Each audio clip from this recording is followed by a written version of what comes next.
Abra sua Bíblia no livro das Lamentações de Jeremias, no capítulo 4. Nesta manhã eu quero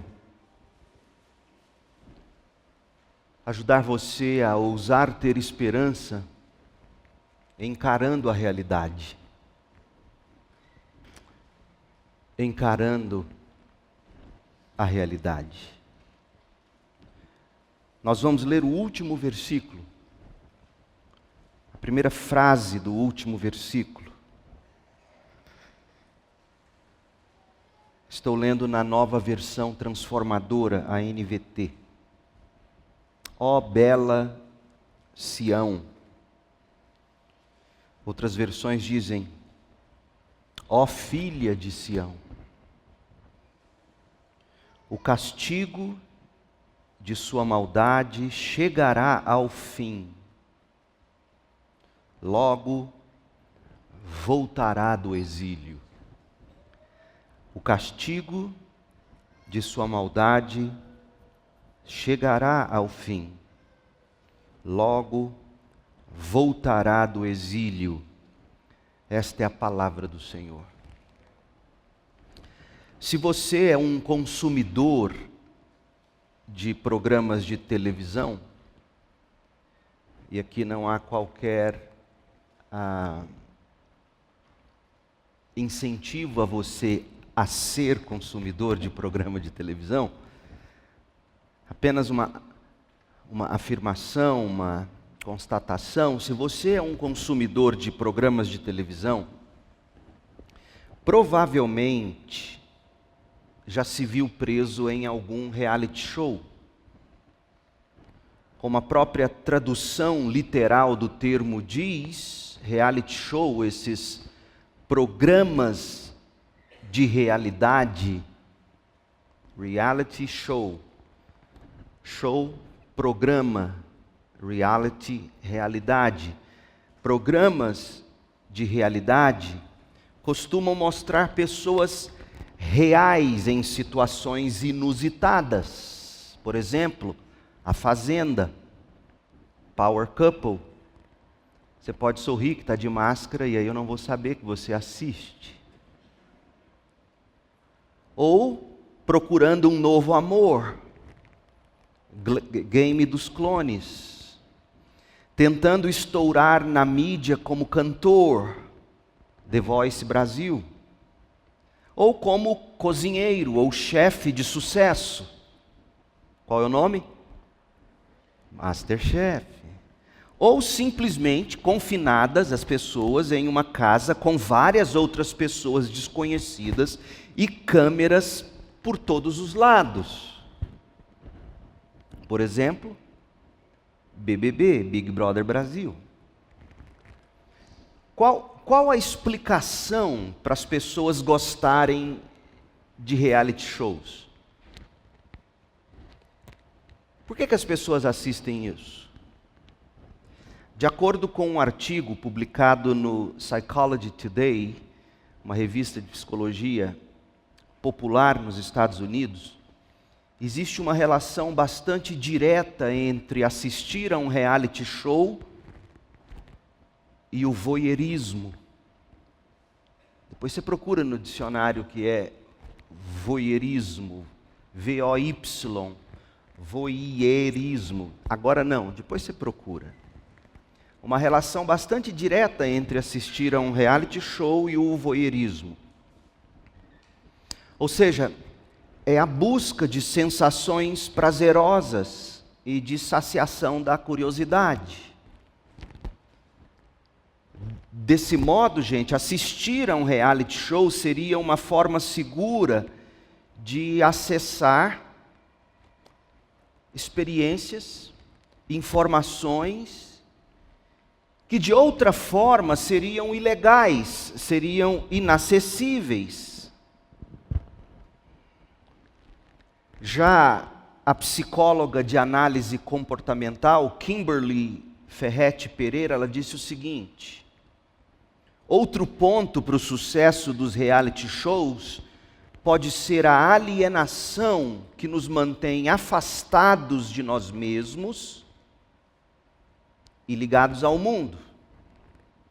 Algumas pessoas não conseguem ou até não foram ensinadas com suas questões de vida e alienar-se ao consumir a vida dos outros na tela de uma televisão ou celular, parece suprir esse vazio.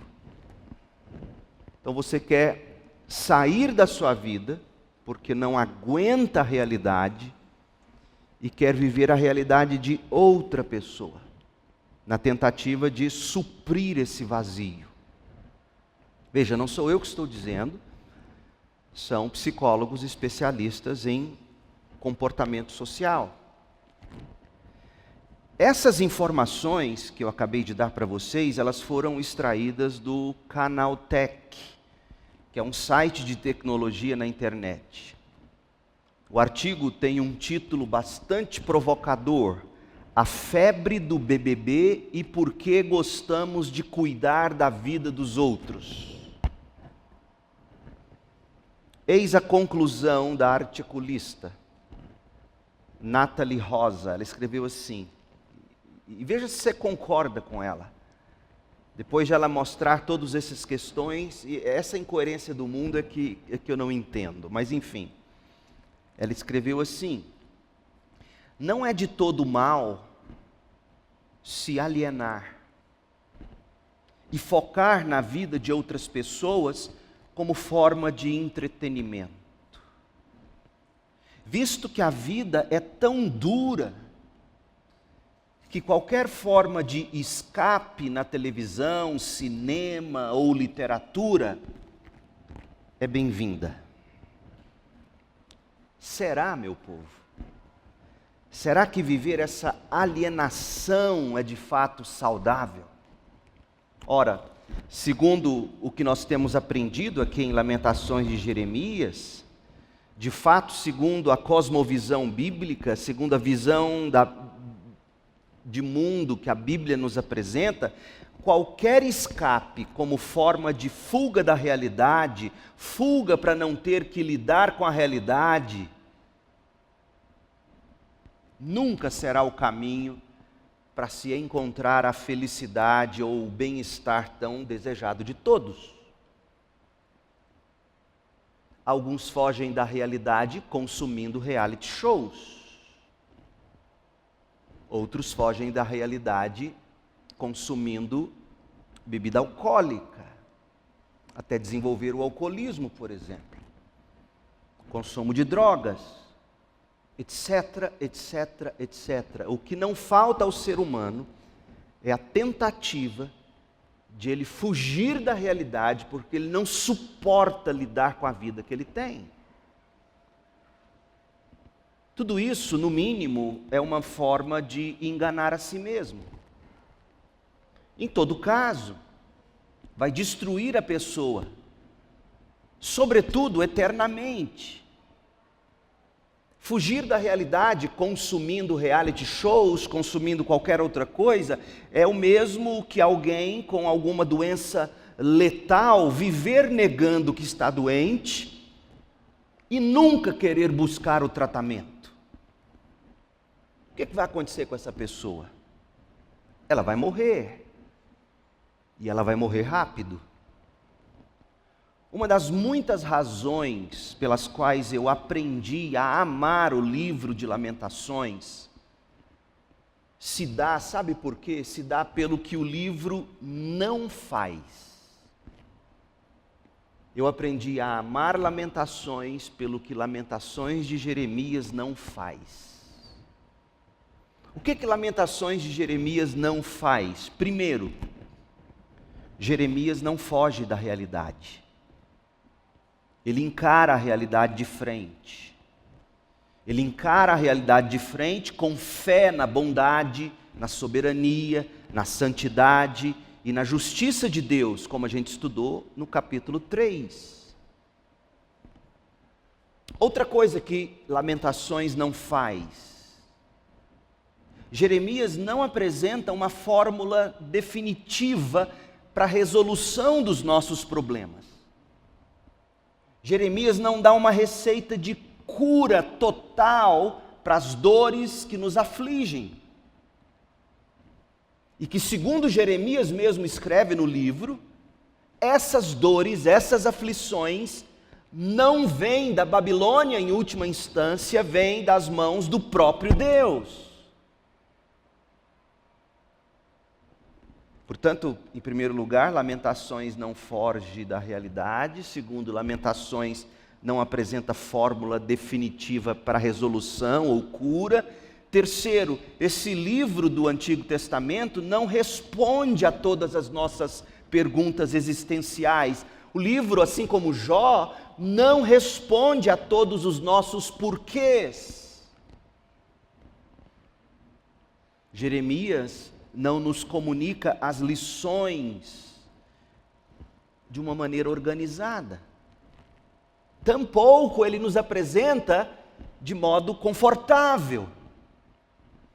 Jeremias não minimiza o significado da luta. Jeremias não minimiza o significado da dor. Jeremias e suas lamentações são o livro e o autor para este momento da história, quando a Ucrânia está sendo brutalmente bombardeada, por exemplo. Eu aprendi a amar Lamentações de Jeremias, porque ele é de fato uma apresentação, um tratamento bíblico da realidade. Se eu tivesse que dar outro título para as Lamentações de Jeremias, eu daria o seguinte: uma teologia da realidade. Lamentações não é linear, porque a nossa vida não é linear. A gente vive entre o lá em cima e lá embaixo, oscilando o tempo todo. A vida não é linear, a vida não é plana. E é por isso que eu agora amo este livro, porque até mesmo a vida cristã, a vida e até mesmo a vida cristã não são sempre possíveis ou fáceis de administrar. Seja o sofrimento involuntário, seja o sofrimento merecido, o sofrimento não segue a um padrão. E a dor, qualquer que seja a dor, ela nunca será leve. A dor para uma criança que leva uma picadinha na ponta do dedo é tão devastadora como a dor de alguém que vê bombas caindo ao seu redor. Não importa, a dor é sempre devastadora. A dor nunca é leve. As emoções, os questionamentos, as lutas, as perdas, os medos, as frustrações em meio às dificuldades nas quais nós nos pegamos tantas vezes atolados, são muito reais. E pior, dificílimas de processar. É por isso que a categoria do lamento é tão útil para o cristão. O lamento dá voz às nossas lutas, às nossas dores, às nossas emoções, ao mesmo tempo que o lamento direciona os nossos pensamentos para Deus. O lamento é inerentemente cristão, porque o lamento é uma forma de oração através da qual nós derramamos nosso coração diante de Deus. O lamento é a forma de se sofrer pelo que está acontecendo, ao mesmo tempo em que nós ancoramos o coração naquilo que a gente crê e dirigimos a nossa esperança para o grande dia do Senhor, aquele dia em que Deus corrigirá todas as coisas para sempre. Lamentações de Jeremias nos ensina a encarar e a lidar com a realidade. Lamentações capítulo 1. No capítulo 1, nós fomos apresentados a este livro.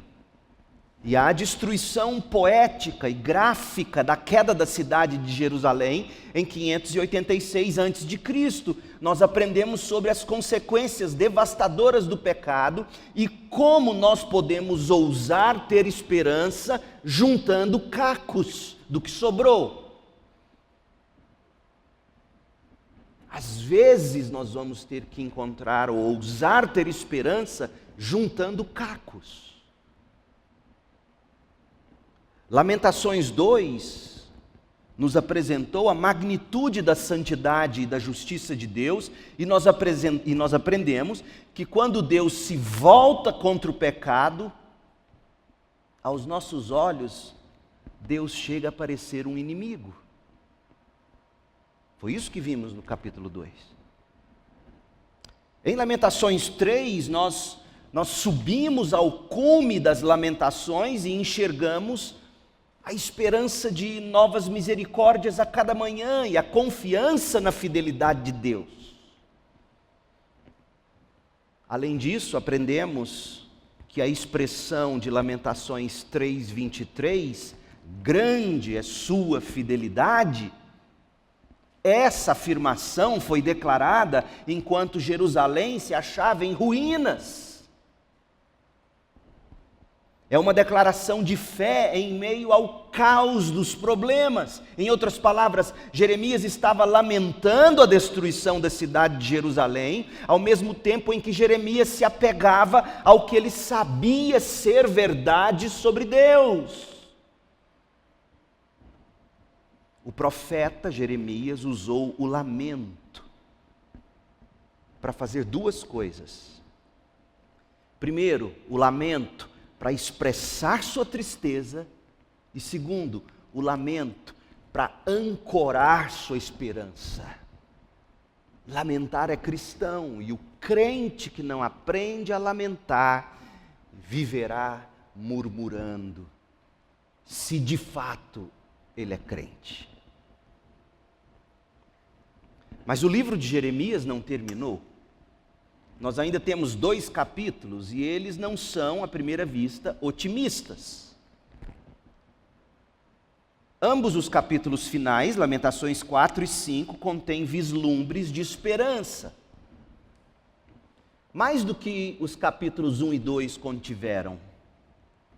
Mas ainda assim, Lamentações 4 e 5 são sombrios. A certeza a respeito de quem Deus é, ou seja, de que modo Jeremias pintou Deus neste livro. Deus é bom, Deus é soberano, Deus é santo, Deus é justo. Jeremias conciliou neste livro os atributos de Deus que no mundo acadêmico ateu ou nas crises existenciais de muitos cristãos ateus práticos, são impossíveis de serem conciliadas. Bondade com justiça, soberania com bondade, soberania com justiça. Jeremias conjuga essas impossibilidades para os homens como realidades do ser de Deus. Deus é ao mesmo tempo bom, soberano, santo e justo. Portanto, a certeza a respeito de quem Deus é e a dor da vida despedaçada ainda vão coexistir nos capítulos 4 e 5 de Lamentações. Porque essa é a nossa vida. A gente sabe que Deus é bom, a gente sabe que Deus é soberano, a gente sabe que Deus é santo, a gente sabe que Deus é justo, a gente sabe que Deus é sábio, mas a gente ainda existe no meio de dores. Dói. E as dores e os problemas tantas vezes eclipsam a nossa fé.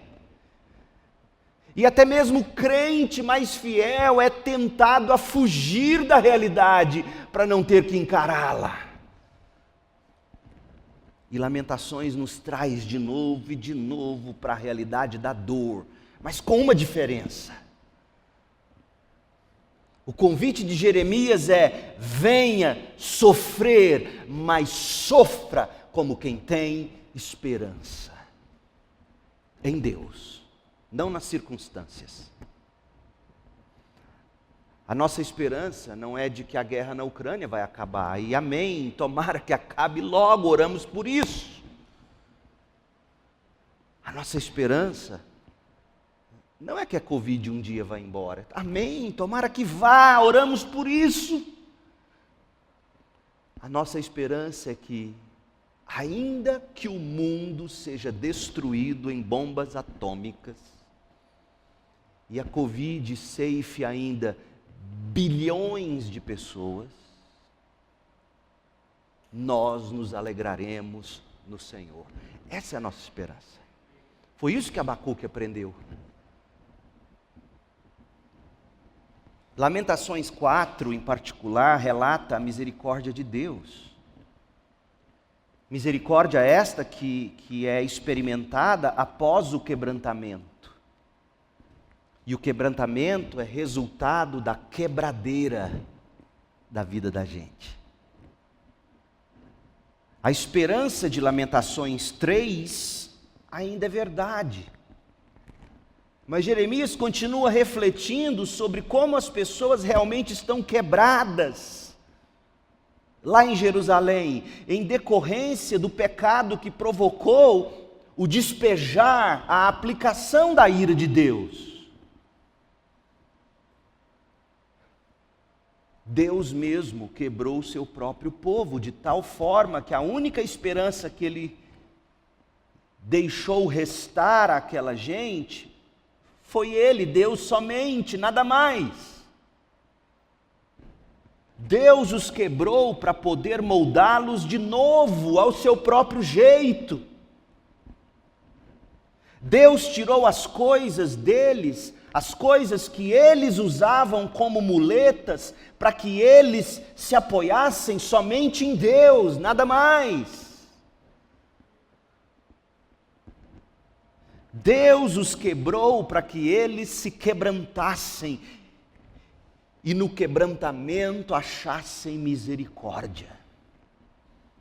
Você sabia que a Bíblia recomenda esse tipo de quebrantamento? Você sabia que o quebrantamento é o único caminho ordenado por Deus para você achar a misericórdia? Por exemplo, Salmos 34:18. O Senhor está perto dos que têm o coração quebrantado e resgata os de espírito oprimido. Agora, de que modo esse coração se quebranta? Olha o verso 19. O justo enfrenta muitas dificuldades, mas o Senhor o livra de todas elas. Traduzindo, na nova versão Peixoto, Deus nos quebra para que nós nos quebrantemos e achemos a misericórdia. Salmo 51, verso 16.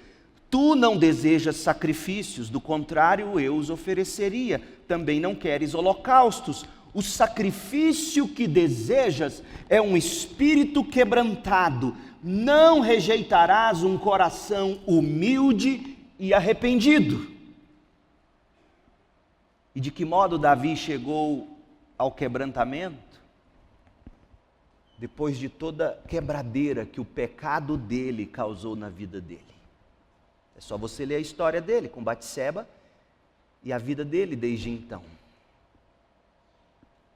Deus quebrou Davi para quebrantar Davi.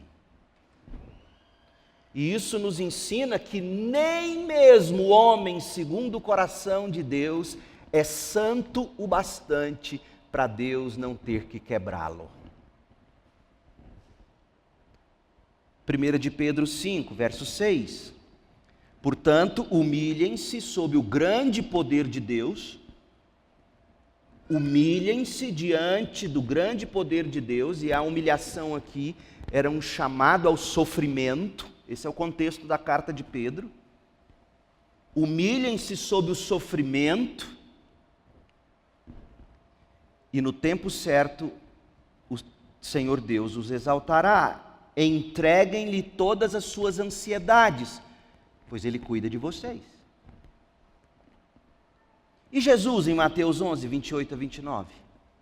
Venham a mim, todos vocês que estão cansados, sobrecarregados, quebrantados, e eu lhes darei descanso. O quebrantamento leva à misericórdia.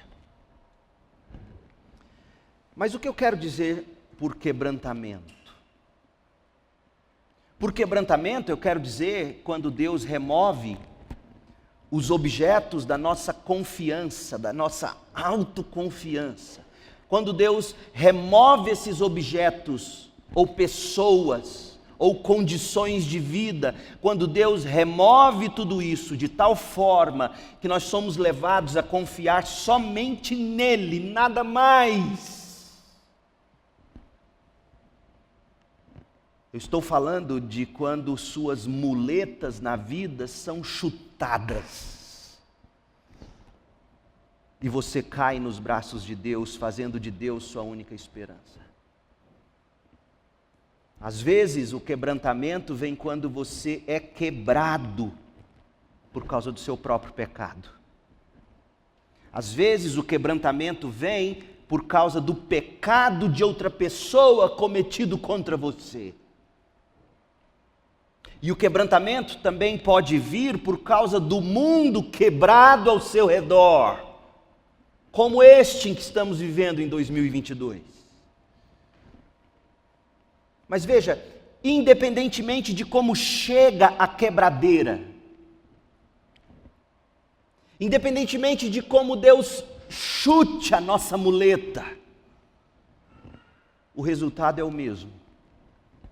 O quebrantamento decorrente da quebradeira nos desperta para a nossa necessidade da misericórdia de Deus e nada mais. Não é do médico, não é do remédio, não é dos governantes que finalmente caíram em si e vão promover a paz mundial. Veja, durou tão pouco. Faz as contas desde quando terminou a Segunda Guerra Mundial e nasceu a ONU. 80 anos, 70 anos, 90 anos. O que é isso? Comparado a quase 10 mil anos de história. Você consegue pensar em algum momento em que Deus chutou as muletas da sua vida? Como foi? De que modo Deus chutou muletas na sua vida? Foi através da decepção com alguém? As pessoas nos decepcionam e às vezes você não olha para isso vendo a mão de Deus. Não para você ter raiva da pessoa, esse não é o nosso chamado.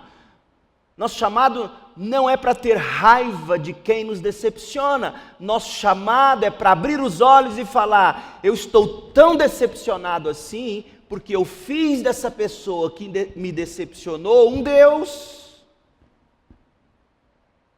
E aí vem Deus e desmascara esse ídolo para você.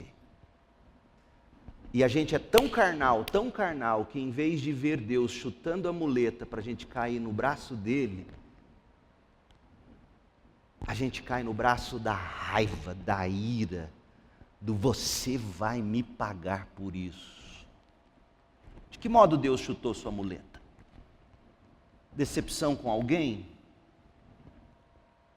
Perda de alguém? Perda de alguma coisa? Enfermidade? Alguma limitação física, alguma aparência física que você não tolera ter. Eu já tirei selfie com alguém que queria tirar um selfie e falou, não pastor, mas vamos colocar primeiro o filtro, porque a gente sai bem melhor na foto. Eu não quero filtro. Eu quero aparecer com a idade que eu tenho. Eu quero poder dizer como Paulo disse, eu trago no corpo as marcas de Cristo. Como é que Deus chutou sua muleta? Limitação, aparência física? Você foi vítima de algum pecado? O que te aconteceu? De que modo você caiu no chão? O que Deus usou para levar você aos braços dele? Ou você achou outra muleta? A muleta da autopiedade, a muleta do rancor, a muleta do ódio, a muleta da decepção com Deus. Qual foi a muleta que você arrumou dessa vez, meu Deus do céu? E quanto mais muletas você arruma, e por Deus te amar tanto, mais Ele vai chutá-las. Não importa, você foi quebrado e é dos cacos que brotam o quebrantamento que te leva à misericórdia de Deus. Portanto, perdoe minha insistência. Honestamente, você foi quebrado. Você está no chão. E a pergunta mais importante: você já achou os braços de Deus? Eu espero que você encontre esperança e conforto em Lamentações capítulo 4. Depois de achar a misericórdia e a fidelidade de Deus no capítulo 3, Jeremias em Lamentações 4 rapidamente retorna seu olhar para a destruição que ele enxergava ao seu redor. É como se Jeremias tivesse acesso a um computador dos nossos dias, um smartphone, um tablet, e acessasse o Google Earth, com aquelas imagens satélite, e desse um close sobre Jerusalém, ele continua enxergando todos os estragos na cidade. Mas o ponto focal no capítulo 4 é diferente. No capítulo 4 e no capítulo 5, o foco está no estado de quebrantamento do povo. Capítulos 1 e 2 estava na quebradeira do povo. Capítulo 3, na esperança em Deus. Capítulos 4 e 5, o quebrantamento que resultava daquilo tudo, fruto da destruição, resultado dos cacos de todas as coisas que foram quebradas, coisas nas quais aquele povo anteriormente se escorava em detrimento de Deus. Então nós vamos ler o capítulo 4 e nós vamos ver que eles perderam esperança em 3 coisas. E veja se essas coisas ainda não são as coisas nas quais vira e mexe a gente coloca a esperança. Eles perderam a esperança na cultura, eles perderam a esperança nos líderes, eles perderam a esperança nas nações às quais eles sempre recorreram pedindo socorro, em vez de pedir para Deus. Meu povo, veja como esse livro é atual. O povo evangélico no Brasil e no mundo acha que a nossa salvação está em garantirmos uma cultura de direita ou de esquerda, de acordo com a sua preferência. Acha que a nossa esperança está em eleger os líderes certos e termos as alianças corretas com as nações certas ou com as pessoas poderosas certas. Eu estou exagerando? Eu estou mentindo? A esperança do povo evangélico brasileiro tem sido uma cultura saudável para os meus filhos, nada contra isso, líderes e nações. E o que Jeremias vai mostrar para nós é que a nação de Israel não tinha mais nada em que escorar, exceto em Deus. A nação de Israel foi despojada de tudo. Então, vamos dividir o capítulo 4. Do verso 1 ao 11, a gente assiste à degradação da cultura. 1 ao 11, a degradação da cultura. Do 12 ao 16, a deteriorização da liderança. 12 ao 16, a deteriorização ou deterioração da liderança. De 17 a 22, a decepção com as nações. A degradação da cultura. Veja, Israel se orgulhava do status de povo escolhido de Deus. Eles sempre se orgulharam disso. Como nós evangélicos, o povo amado de Deus. Esse é o nosso grande orgulho. O que tem nos feito pecar exatamente como Israel sempre pecou. O orgulho de ser povo de Deus. E orgulho aqui eu uso no pior sentido do termo. Havia algo especial sobre aquele país, sobre o templo, sobre a cultura, sobre a fé e o lugar deles no mundo. Mas a glória de Israel havia desaparecido completamente. Aliás, os anos de glória tinham virado relíquia do passado. Se você capturasse uma imagem da nação de Israel durante os reinados de Davi, Salomão, Ezequias, Josias, e comparasse essa imagem com esta cena que a gente vai ler a seguir no capítulo 4 de Lamentações, certamente que você ficaria absolutamente chocado. Como essa nação dos tempos de Davi, de Salomão, de Ezequias, de Josias, como essa nação chegou a este ponto. Tudo em Israel estava degradado e destruído. Tudo. Do estilo de vida deles, antes dos babilônios e durante os babilônios, e o estilo de vida deles quando todo aquele pecado provocou a justiça de Deus, como eles passaram a viver, porque lembre-se, tragédias e circunstâncias difíceis nas quais somos inseridos, elas não nos transformam, elas apenas revelam o que estava no nosso coração o tempo todo. Leiam e observem comigo, capítulo 4, o estado de degradação e destruição cultural a que chegaram. Eu quero que na medida em que a gente leia os versos de 1 a 10, você observe, cadê o brilho do templo?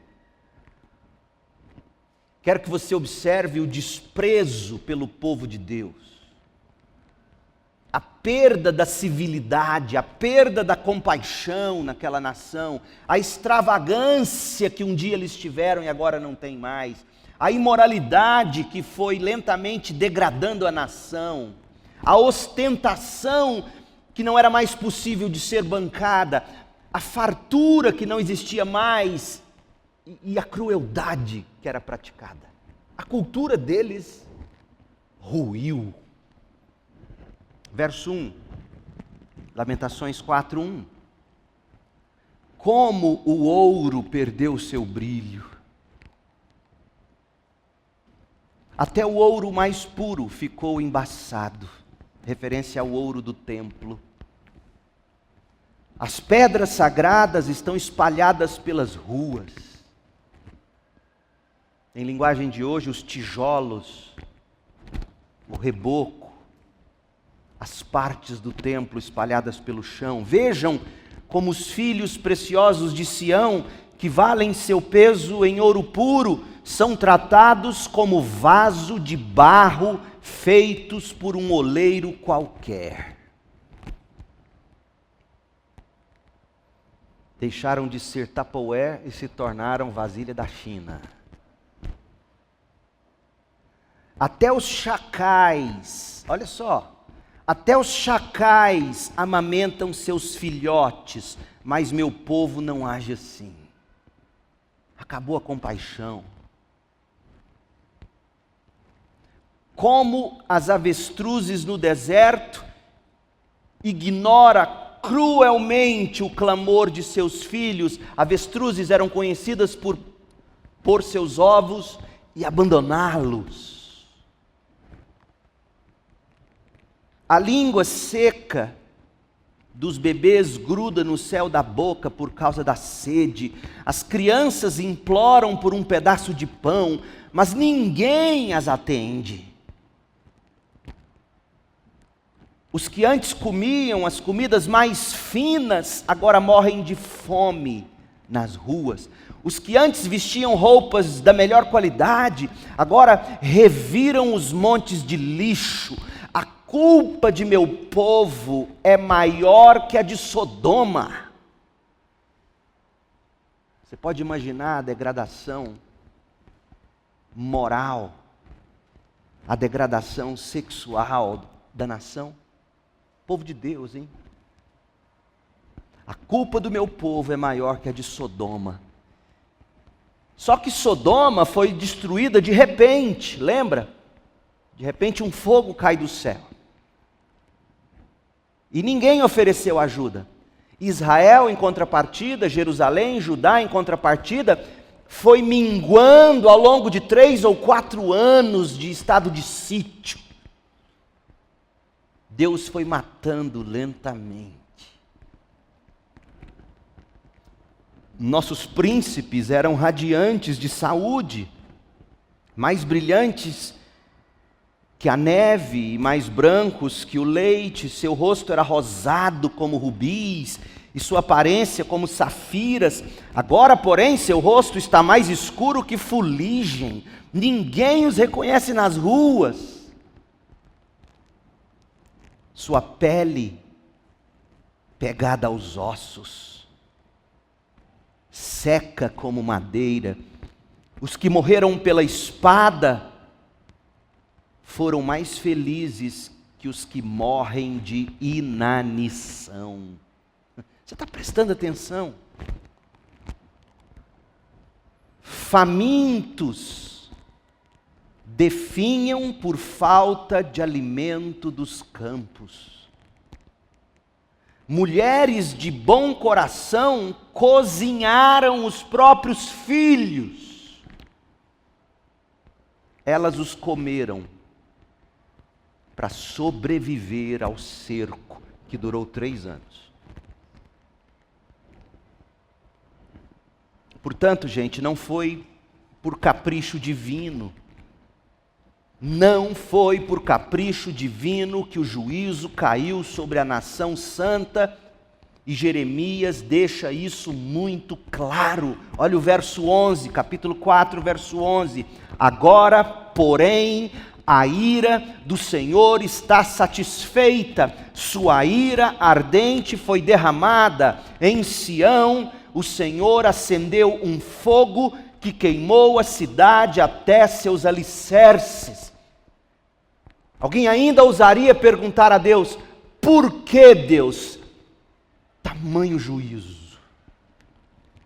E a resposta de Deus seria: porque não sobraria nada, não sobrou nada. O pecado afetou cada camada daquela cultura, cada camada daquela gente. Aliás, o espanto não é porque que Deus fez tudo aquilo, o espanto é porque que Deus não matou todos. A degradação cultural levou Israel ao norte e finalmente Judá e Jerusalém ao sul à destruição. Deus estava disciplinando seus próprios filhos por causa de rebelião. Israel foi quebrada, partida em pedaços, tudo foi arruinado. Os dias da glória não tinham apenas acabado, estavam ali despedaçados sobre o chão. Israel como povo, Israel como nação, Israel como cultura estava perdida. Tornaram-se um povo quebrado, degradaram-se e foram destruídos por isso. Eles que se gabavam de ser a cultura mais santa do mundo. Vocês viram o que eles foram capazes de fazer? Abandonar filhos, não socorrer necessitados, cozinhar e comer as próprias crianças, praticar pecados piores que o de Sodoma e Gomorra. Que cultura era essa de que eles tanto se gabavam? A degradação da cultura. Segundo, a deterioração da liderança. Versos 12 a 16. Gente, é um padrão comum quando as pessoas estão em crise, quando uma nação está em crise, um povo está em crise, geralmente procuram alguns messias para libertá-los. Um dia o Messias foi o Lula. Hoje o Messias é Bolsonaro. Um dia o Messias foi o Trump. Outro dia o Messias foi Obama. Quando as pessoas estão em crise, geralmente elas procuram Messias para libertá-las. Algum líder, algum guru, algum influenciador que possa lhes dar esperança e conduzi-la a dias melhores. Você assina um curso caríssimo da internet na esperança de que aquele guru, aquele coach, aquele influencer vai socorrer você dessa vida insuportável de viver e de encarar. A deterioração da liderança. Mas quando a gente lê os versos 12 a 16, a gente descobre que os líderes espirituais do povo tinham se deteriorado. Eles estavam completamente desacreditados e eles fugiram. Portanto, meu povo, e parece que o dia já chegou e as coisas ainda piorarão, quando a sociedade brasileira se voltar contra pastores evangélicos, criticando-nos, como se fôssemos os mais dignos de serem escarnecidos. Não pense você que é em vão, não pense você que é por acaso, não pense você que é simplesmente porque eles odeiam o Evangelho. Não! A minha casta tem provocado com as próprias mãos o desprezo, a zombaria e a crítica que a gente tanto recebe o tempo todo. Quando cancelam pastores na internet, nem sempre é por acaso. Olha o estado da liderança espiritual de Israel. Lamentações 4:12. Nenhum rei em toda a terra, ninguém no mundo inteiro, poderia imaginar que o inimigo entraria pelas portas de Jerusalém. Ninguém no mundo inteiro, ninguém em toda a terra poderia imaginar que igrejas evangélicas fossem fechadas. Eu não estou exagerando. Eu não estou forçando o texto para fazer um ponto, não. Essa era a proporção da coisa. Que a gente fala aqui em Jerusalém, a gente não conecta, mas para você sentir, ninguém imaginaria que, por exemplo, um dia o inimigo entraria pelas portas da CIB e fechasse essa igreja. Mas foi o que aconteceu. E aconteceu por causa do pecado dos seus profetas. e da maldade dos seus sacerdotes, que profanaram a cidade ao derramar sangue inocente. Que tipo de sangue? Vocês se lembram que esses profetas e sacerdotes lançaram Jeremias no buraco, tentando matá-lo? Sabe o que Jeremias está contando aqui? Que esses homens mataram outros profetas que pregavam a mesma coisa que Jeremias pregou. Os próprios pastores e líderes religiosos dos dias de Jeremias cancelaram seus pares. Pior, mataram-nos. Eles derramaram sangue inocente. Andavam sem destino pelas ruas como cegos, tão contaminados de sangue que ninguém se atrevia a tocar neles. Eles se tornaram impuros. O povo que tinha um mínimo de discernimento espiritual passou a olhar para aqueles profetas, passou a olhar para aqueles sacerdotes e disseram: são impuros, não toquemos neles. Verso 15: afastem-se, gritavam para eles. Afastem-se, eles estão contaminados, não toquem em nós. E aí eles fugiram para terras distantes e andaram sem rumo entre as nações. Mas nenhuma nação permitiu que eles ficassem. Perderam o sabor, para nada mais prestavam, senão para ser pisados pelos homens, diria Jesus. O Senhor, em sua ira, espalhou esses profetas, espalhou esses sacerdotes, e deixou de ajudá-los. Ninguém mais respeita pastores, nem honra os líderes. O dia já chegou e vai ser ainda pior. Os falsos profetas não deram ouvidos à pregação de Jeremias e pregaram que o povo de Israel queria ouvir. Pregaram uma falsa esperança. Falaram de um reino que era para esta vida. Anunciaram a prosperidade como o fim supremo da obra de Deus. As pessoas não eram mais ensinadas a Bíblia, a lei do Senhor. Elas não eram mais exortadas no seu pecado. Elas não eram mais exortadas a viver encarando a realidade, sofrendo como quem tem esperança.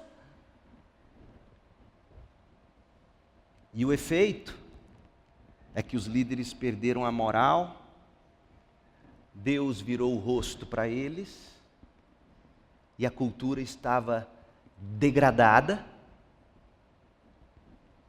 destruída, e esses líderes não serviam para mais nada. Oh meu Deus, que o Senhor tenha misericórdia do Brasil e não deixe os evangélicos chegar a este ponto. Ah, pastor, mas as portas do inferno não prevalecerão contra a igreja. Sim. Mas igreja no sentido em que Jesus usou é a igreja de todos os tempos e lugares e culturas. Jesus não está falando de denominações especificamente, de igrejas locais especificamente, porque a história já nos revela que é plenamente possível denominações inteiras e igrejas perderem o sabor, deixar de salgar e ser pisada pelos homens. Chegue na Inglaterra hoje, vai lá ver. Igrejas que outrora os grandes puritanos pregaram, hoje são boates, bares. Viaje pela Ásia Menor, onde Paulo, João, os apóstolos, vai ver o estado da igreja lá. Então você vê que a cultura estava degradada e fora Deus tinha destruído, os líderes não tinham mais palavra, e agora eles olhavam para a cultura, tudo no chão, eles olhavam para os profetas, não tinha mais quem pudesse ajudá-los, ninguém acreditava mais na palavra de um pastor. Meu povo, hoje, se eu chegar ali em qualquer lugar e tentar financiar um carro, falar que eu sou pastor, eu vou ter problema. Eu conheci pessoalmente William Barclay, o fundador da editora Peso no Brasil, a editora que publica clássicos puritanos. Sabe quem mandou ele para o Brasil? Lloyd Jones, Martin Lloyd Jones. Eu conheci William Barclay, fundador da editora Peso, falecido. Na época em que não havia Pix, transferência, ainda todo mundo fazia transação com cheque ou dinheiro. Saí de Campinas, eu era pastor lá, e fui lá na editora Peso. Quando eu entrei e vi aquilo tudo, eu fiquei maravilhado, e saí catando tudo. Falei, vou deixar 12 cheques aqui, vou levar isso tudo. Sentei, ele bonzinho. Aí fez as contas, tá? Tirei o talão de cheque. Ele com sotaque, não, pastor, eu não posso aceitar cheque. Eu falei, meu irmão, eu entendo, mas eu não saquei dinheiro, eu estou com esse talão, mas olha, eu sou pastor, brinquei com ele, eu sou pastor. Ele fez assim, abriu uma gaveta, tirou um bolo desse tamanho de cheques. Esse é o pacote de cheque de pastores, cheques devolvidos. Abriu outra gaveta, puxou um talão. Esse, bem menor, é o de livrarias evangélicas. Eu pus minha cara no pó e falei, desculpa. Desci, fui no caixa eletrônico, saquei, levei 1/3 dos livros, já que não parcelava em cheque. Eu não ia comprar aquilo tudo. Mas você entendeu onde eu quero chegar? Os pastores, os líderes estão perdendo a moral. Pelo que falam na internet. Pastores que hoje, nessa época em que nós estamos vivendo, acham que eles entendem de geopolítica. E aí xingam Joe Biden. Pastor, você não foi chamado para dar opinião geopolítica. Desculpa. Essa não é sua formação.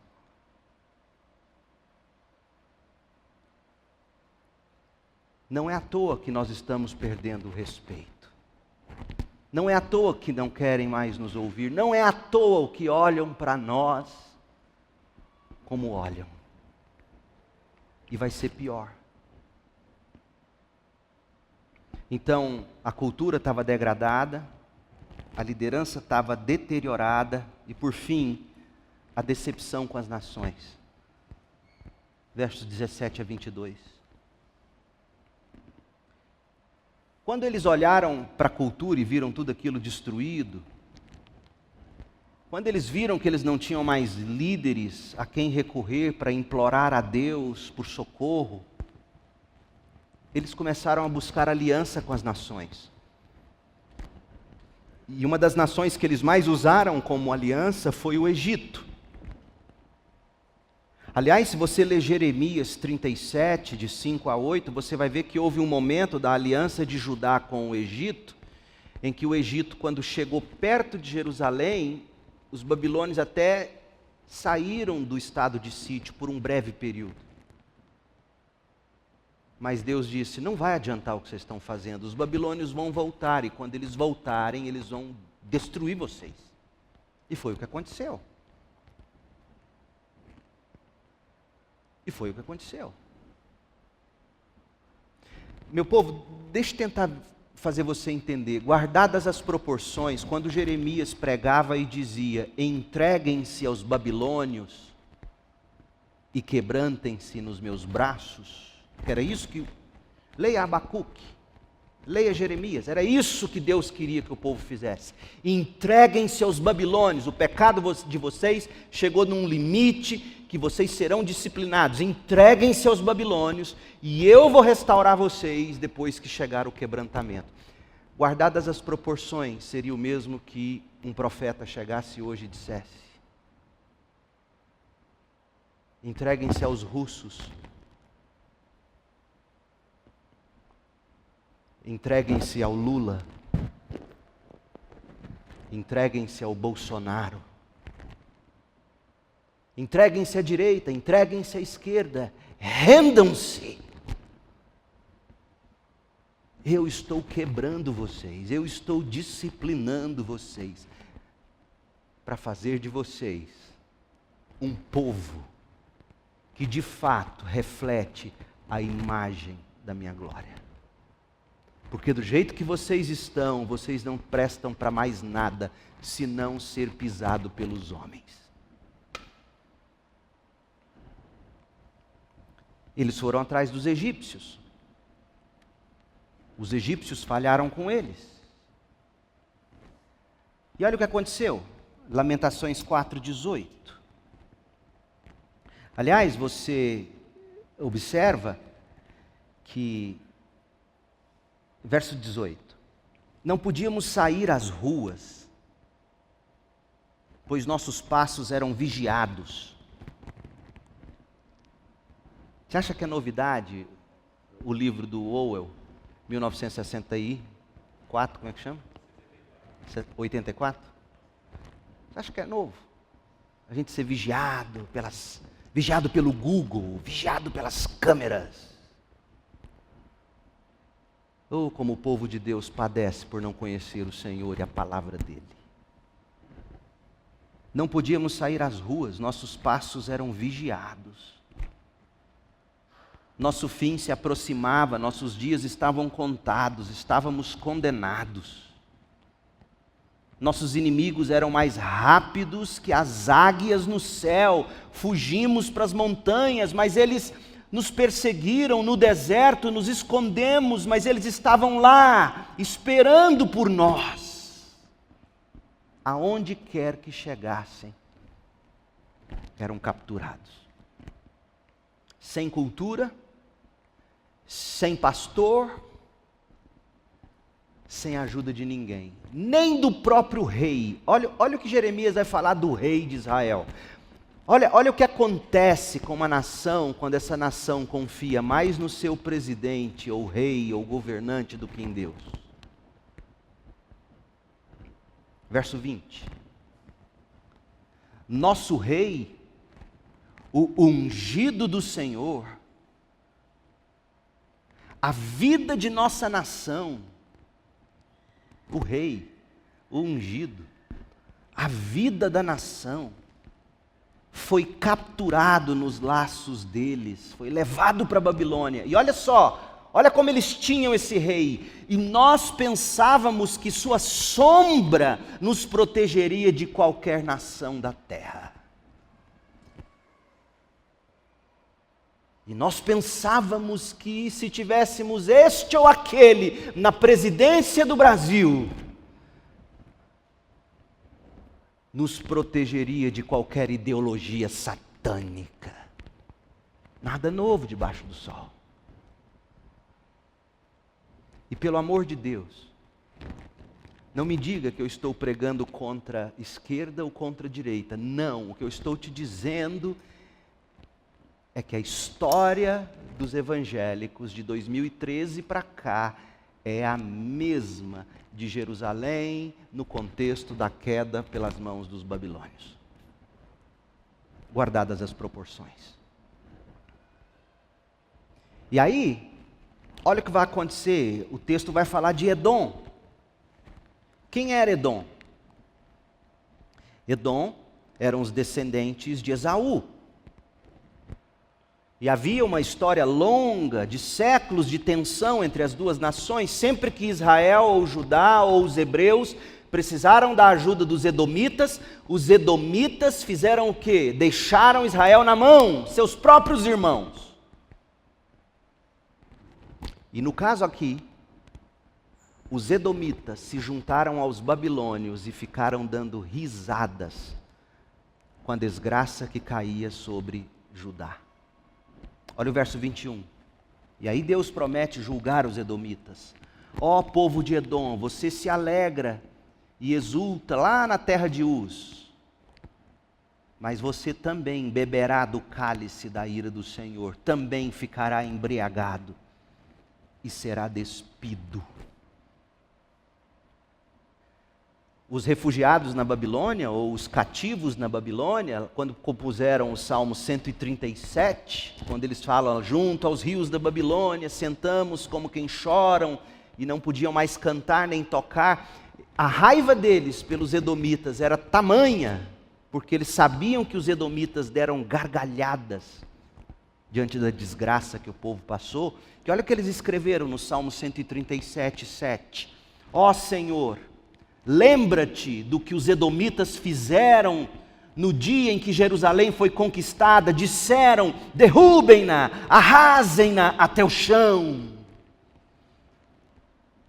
Essa satisfação exultante de Edom pela desgraça de Judá foi ultrajante para Israel. E aí você vê Lamentações, o final, capítulo 4, versos 21 e 22. Frases bastante fortes para dizer que o julgamento de Deus caia sobre os nossos inimigos na mesma proporção do que eles causaram em nós. Verso 21, Lamentações 4, 21. Ó povo de Edom, você se alegra e exulta na terra de Uz, mas você também beberá o cálice da ira do Senhor, também ficará embriagado e será despido. Ó bela Sião, o castigo de sua maldade chegará ao fim, logo voltará do exílio, mas para você, Edom, o castigo está só começando, logo seus muitos pecados serão expostos.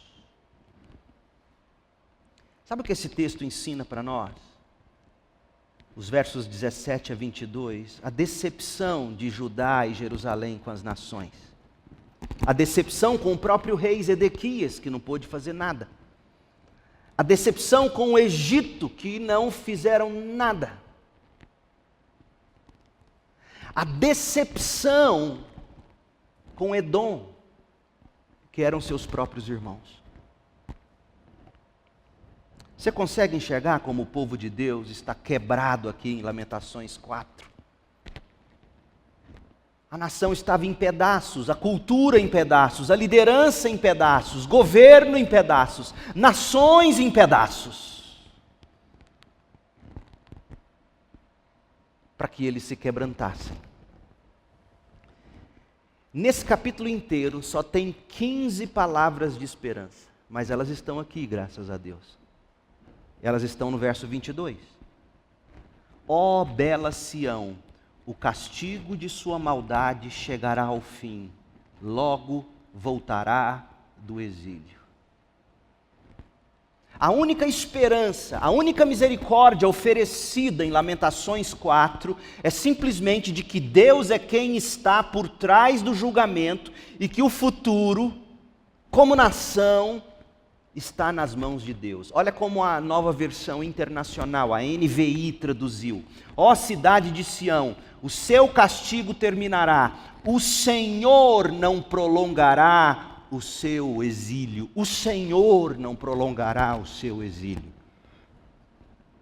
Deus os quebrou de tal modo que a única esperança que lhes restou foi a de que Deus acabaria com o castigo e que o exílio não seria prolongado.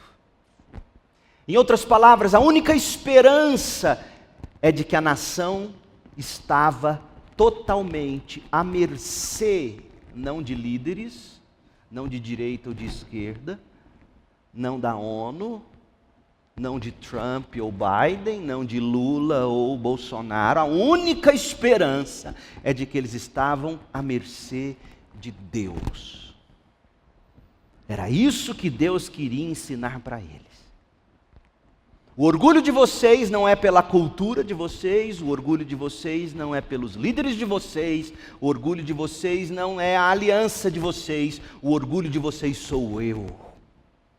Deus chutou as muletas desse povo, Deus derrubou eles no chão para eles poderem cair nos braços de Deus.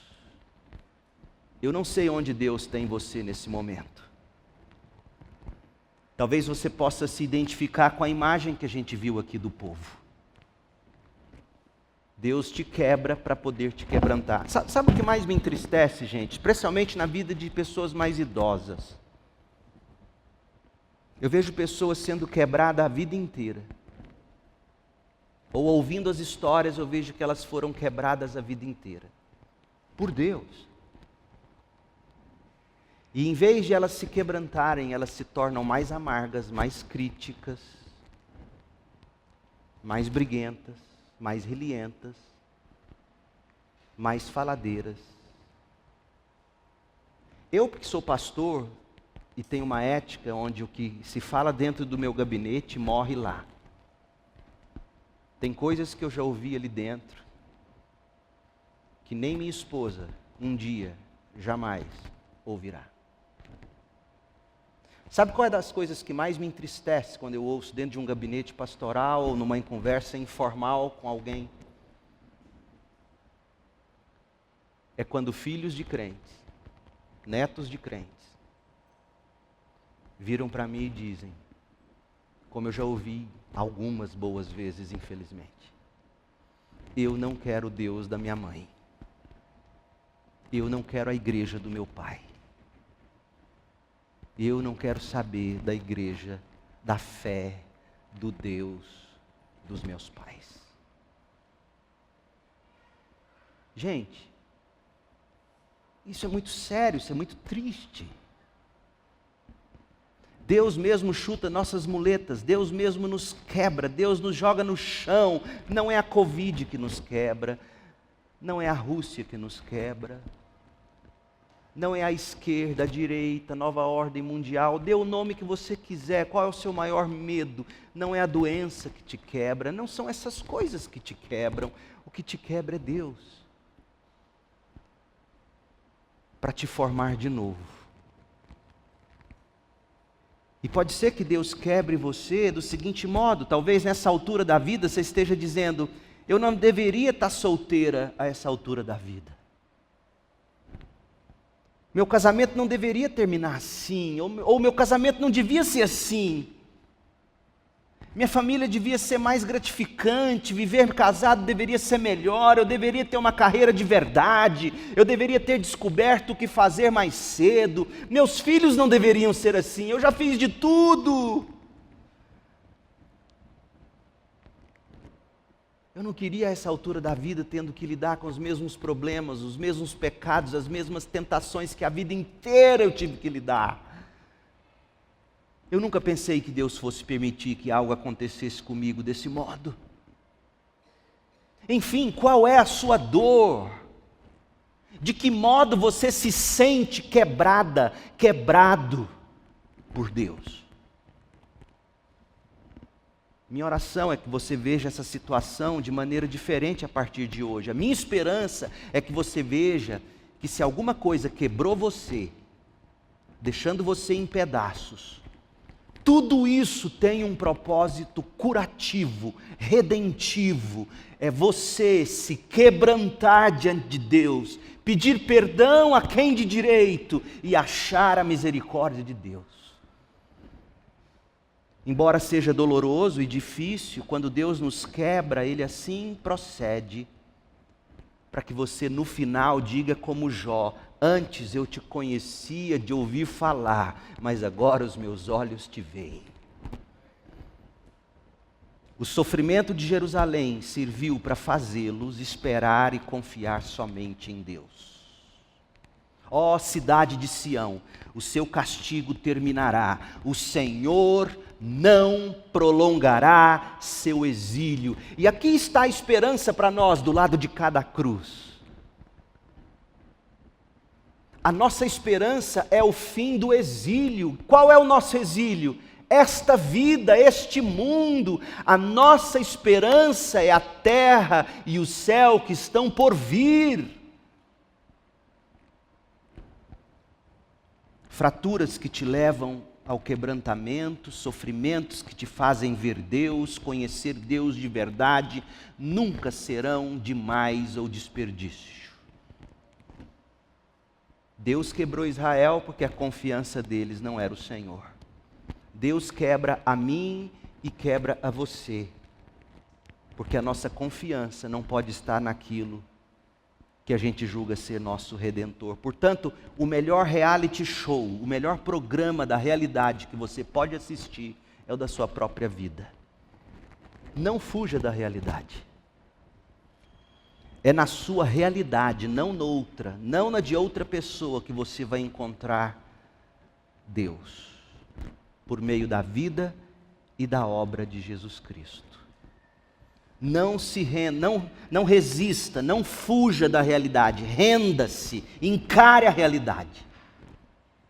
Reconheça seus pecados, confesse-os a Deus, abrace Jesus Cristo e faça das palavras de Paulo a sua oração, Filipenses 3, 10 a 11. Eu quero conhecer a Cristo, eu quero experimentar o grande poder que ressuscitou Cristo, eu quero sofrer com Cristo, participando de sua morte, para que de alguma forma eu alcance a ressurreição dos mortos. Deus chuta muletas para você cair nos braços dele e encontrar a verdadeira salvação. Que Deus te abençoe, abra seus olhos e te faça ver. Oremos. Ó Pai, em nome de Jesus, como é importante este texto para a nossa vida, para a nossa época, para a nossa história. Como é fácil colocar os olhos na cultura ideal, sonhada. Como é fácil, Senhor, pecar como vimos Israel pecando, quando as coisas fogem do nosso controle e nos atingem pessoalmente. Como é fácil buscar redenção nos líderes. Ó Deus, como é fácil buscar redenção fazendo alianças com poderosos. Mas a história do Antigo Testamento é repleta de episódios como este que acabamos de estudar, quando o Senhor mesmo chuta muletas, nos joga no chão, para que a gente possa, quebrados e em cacos,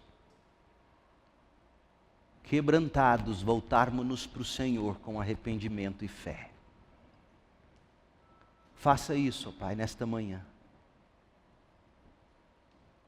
E se é propósito seu que o Senhor salve, que o Senhor santifique, através destas minhas palavras. Em nome de Jesus. Que a graça de Jesus, o amor de Deus, o Pai, a comunhão e as consolações do Espírito estejam sobre o teu povo, hoje, aqui,